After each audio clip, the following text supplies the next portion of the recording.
In a narrow lane of Guwahati, Assam, there was a little roadside tea stall, just a wooden bench, a stove, and a worn-out umbrella shielding it from the rain and sun. It belonged to Neha Prasad, a humble man who served chai from dawn to dusk. But this story isn't about him, it's about his daughter, Neha Prasad. Neha was 16 when she first started helping her father at the stall. Not out of choice, but out of need. Her mother had fallen sick, and school fees were overdue. Every morning, she'd attend classes, and every evening, she'd wash cups and serve tea to strangers, some kind, some rude, all busy. She used to feel invisible. But Neha had one small rebellion, a notebook she always carried in her bag. Between orders, she'd write poems, thoughts, dreams, and sometimes, letters to a version of herself that lived a different life. A life where she wore a college ID card, not an apron. One evening, while cleaning the table, she accidentally dropped her notebook.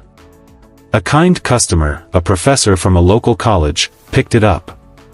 Out of curiosity, he read a few lines. "You wrote this?" he asked. Neha froze.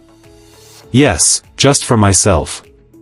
"You shouldn't keep it to yourself," he said, handing her a card. That night changed everything.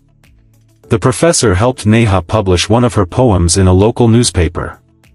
The response was overwhelming. Teachers at her school encouraged her. A few months later, she got a scholarship to attend writing workshops.